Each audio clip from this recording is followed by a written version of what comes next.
Bismillahirrahmanirrahim. Assalamu alaikum everyone.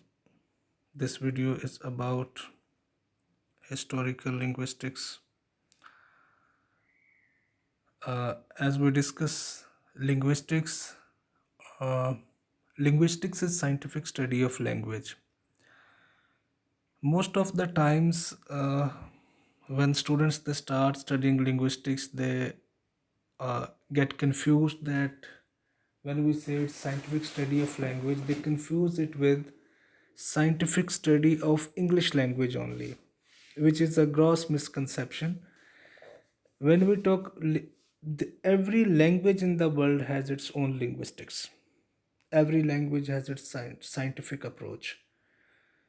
But because in English studies, when we're doing English literature and English linguistics, so most of the references they are taken from English linguistics.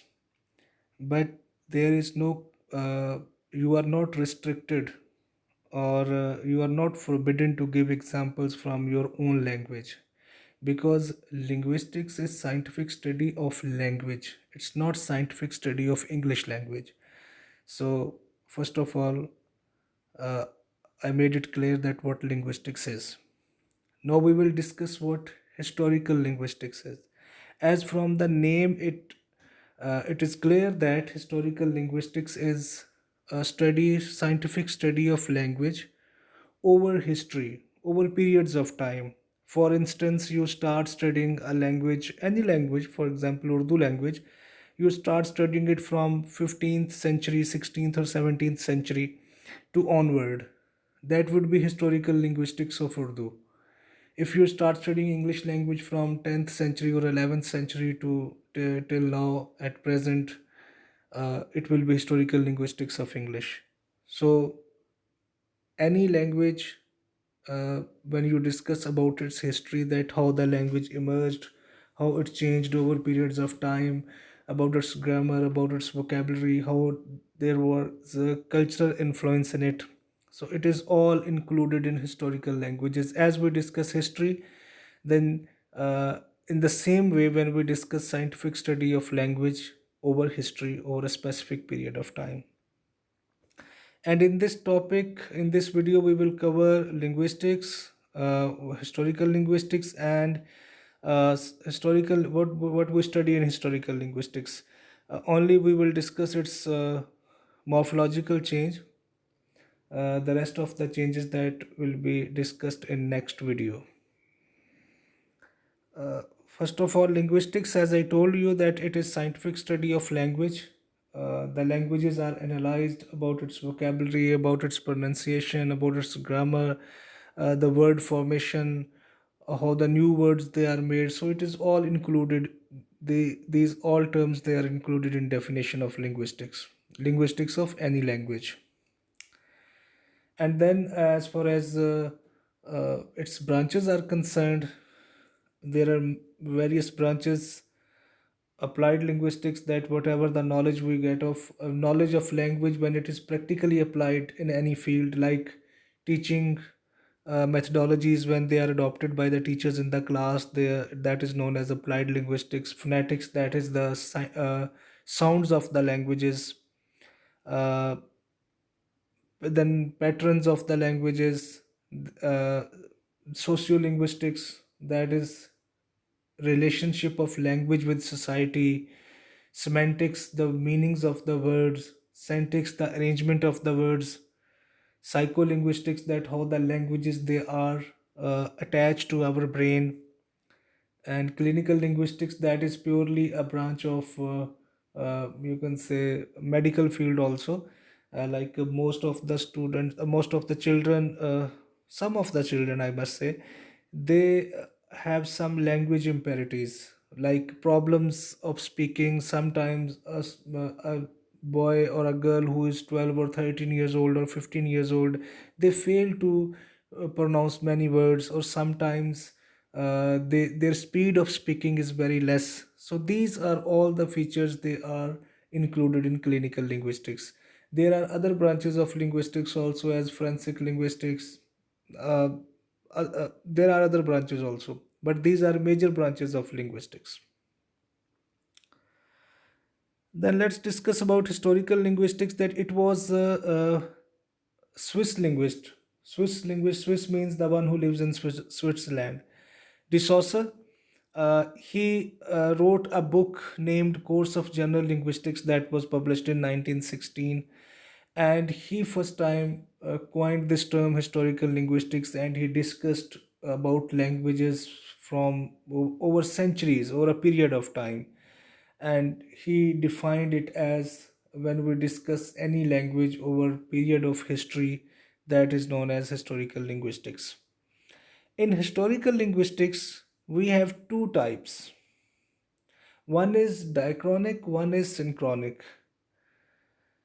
What diachronic linguistics is, when we discuss any language, like we start discussing English language from 15th century to 20th century over a period of time, like what happened to language in 16th century, then 17, 18, 19, and 20.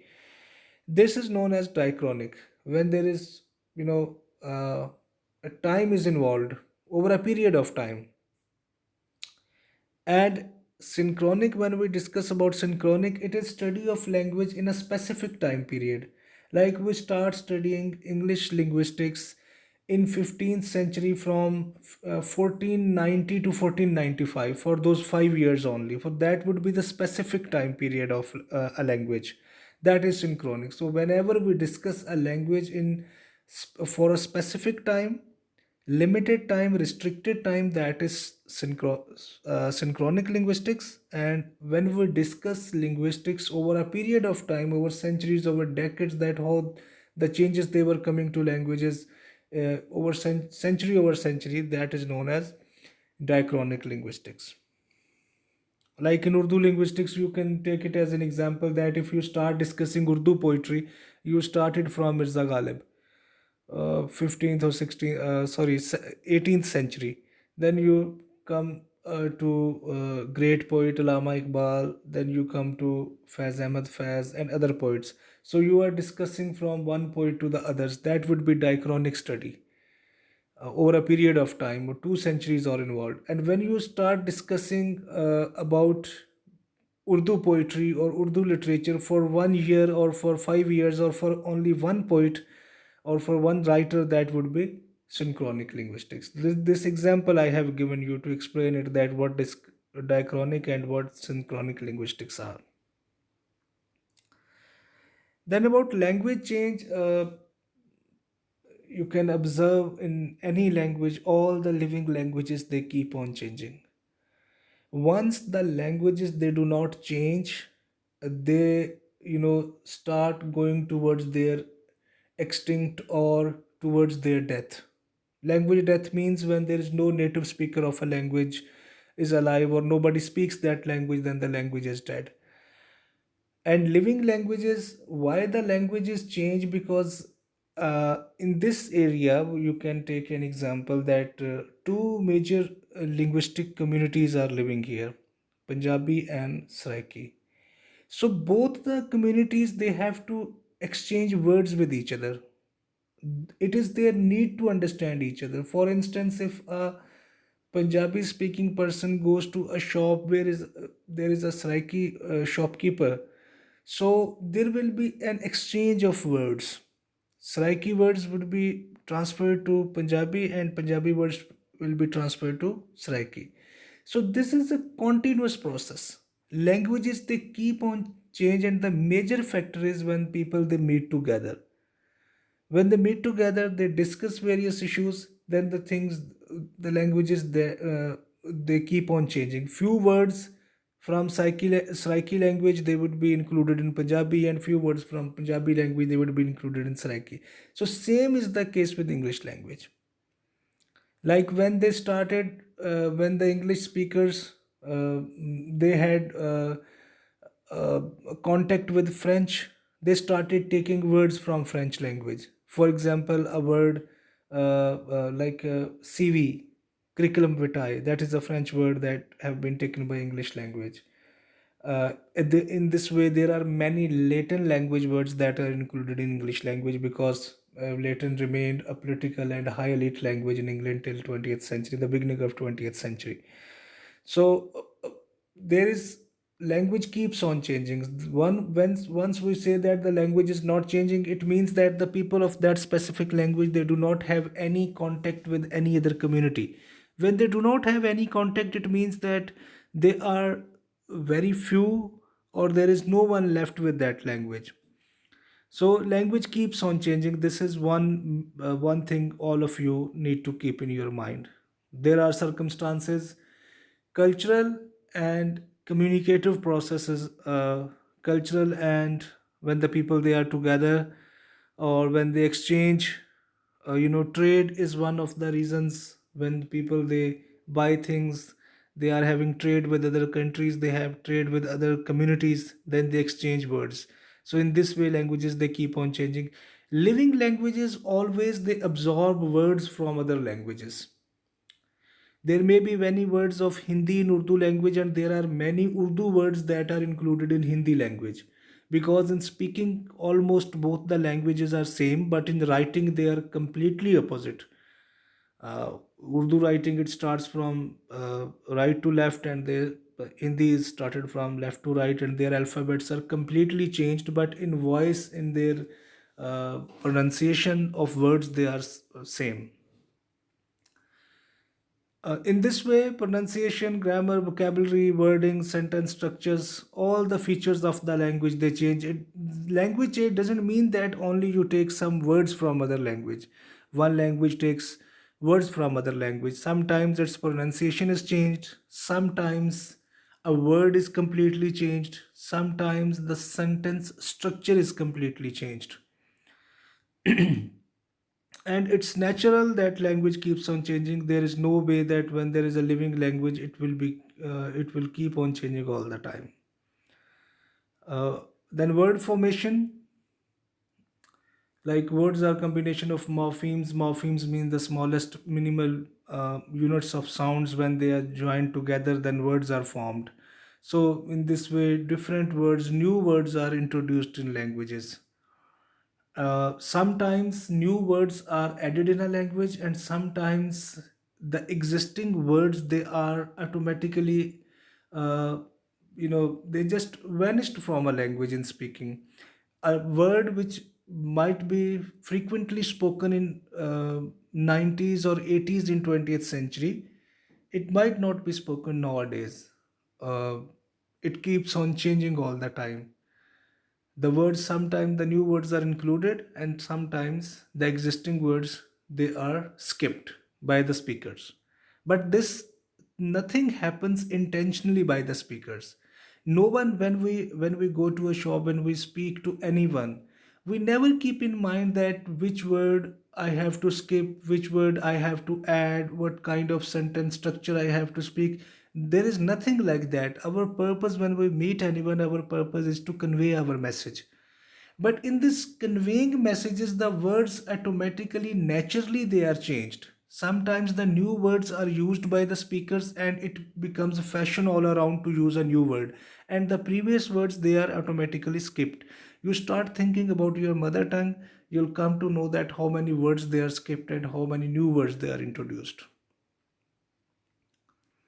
Then we have features of language, again the same, that it keeps on changing, and there is no doubt about it. Very clear that social factors mean when people meet together, and culture, they are interrelated to language change. That whatever the new words they are introduced with the social communication of the people. And language change is a continuous process. It never stops. uh, and living languages, they always eat words from other languages. When we talk about English language, which is at present uh, international language, global language in almost all the countries, it is understood. You go to any country, on any airport, uh, a native language or national language would be written, the signboards, and English is also written. That uh, all the people, those who travel abroad, somehow they have knowledge of English to communicate with that certain community where they go. So it is and in English language, There are words of French, there are words of Latin, there are words of Spanish. So there are many Spanish language, and there are German language also. So there are many words that the living languages, they are always what we can say, that they are having uh, an open mind, open acceptance for other languages. There is no limitation for the words to enter in a language, and if they are used, nobody minds it. So it's a continuous process. Then we talk about comparative linguistics and etymology. That when we discuss historical linguistics, there are two terms that are usually used. uh, Comparative linguistics means to compare the languages, like comparing languages in order to establish their historical relatedness. That you start comparing.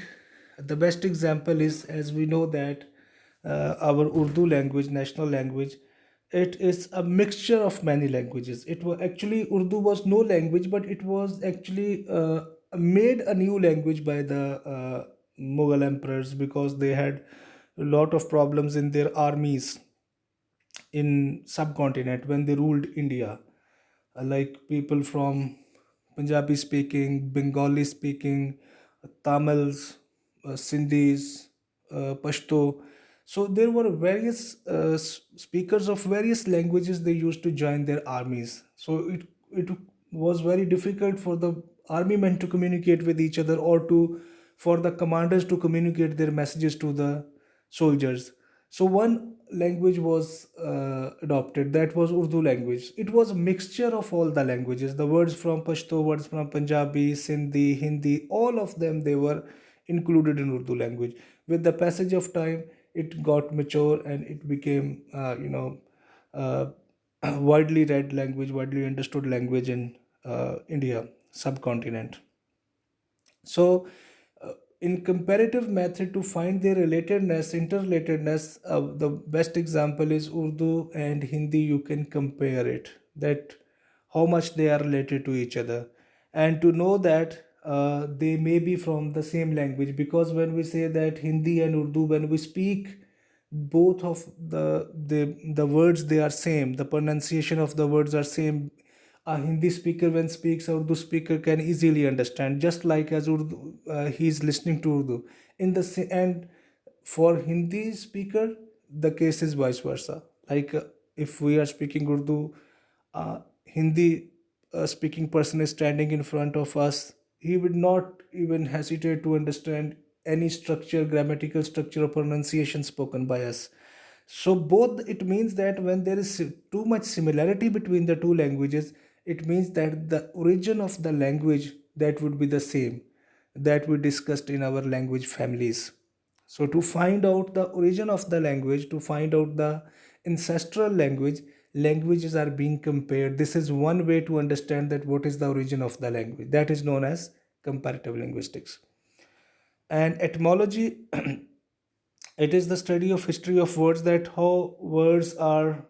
uh, how words came into a language, what was the source of the words, a specific word, how it came into one language, how it was uh, skipped from one languages, what was the origin, what was the causes of a word to enter into a language. So this is all etymology. Etymology, you can simply say, it is the historical study of words, how they came into a language, and what were their source, from where they came actually. So this is comparative linguistics and etymology. And in the same way, in comparative linguistics, you can compare French and English language also, because there are many words of French, they are included in English.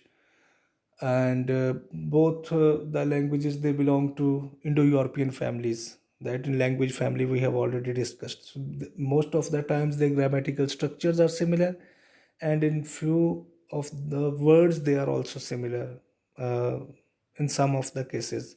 So in all the areas of the world, you can make comparison of languages to trace the origin of any language, or to trace the language family by using this method of comparison or comparative linguistics.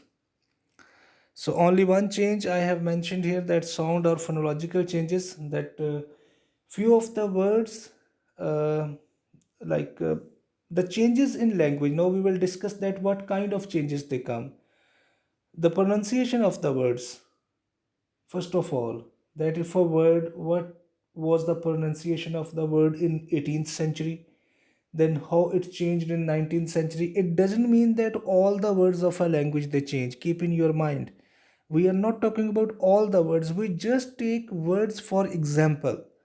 Even if one word, the pronunciation of one word is changed, it means that there is a change in language. So we will include, I mean, if you start studying changes of pronunciation in English words, if there are 50,000 words in English, you might observe that only 50 or 100 words pronunciation is changed. The rest of the pronunciations are all same. You start sometimes on YouTube, you just start listening and watching to the speeches of our founder father Qaid Azam Muhammad Ali Jinnah. uh, I mean, the words what he pronounced, uh, most of his speeches are in English. Not most, but almost all the speeches are in English. He was by birth an English speaker. So the whenever you listen to his speeches, the words he pronounced, they are same as we pronounce today.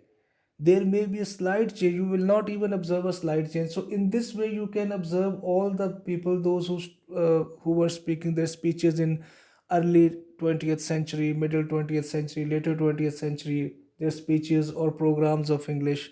You start watching it, you come to know that only out of them you would hardly find one or two words whose pronunciation is changed.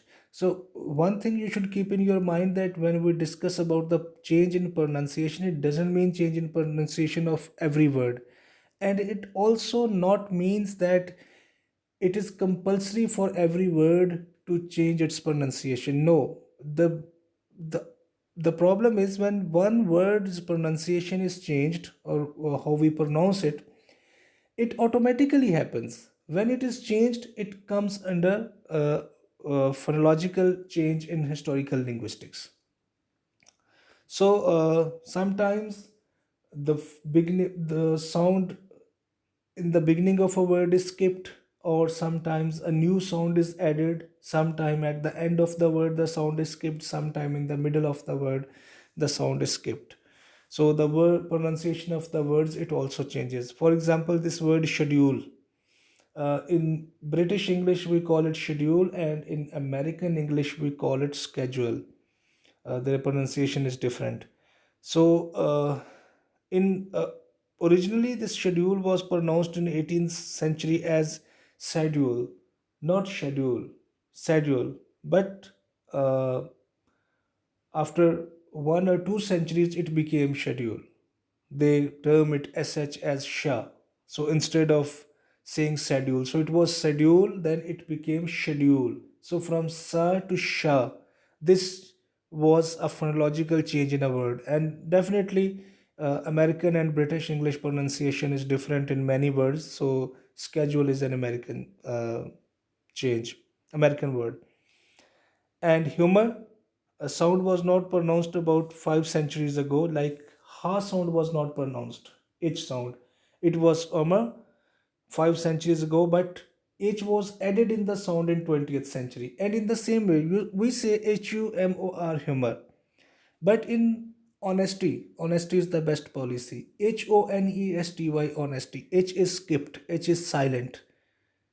So I'm giving you an example that why H is silent, there is no reason behind it. Why this H is added in humor, there is no reason behind it. So it depends upon the speakers.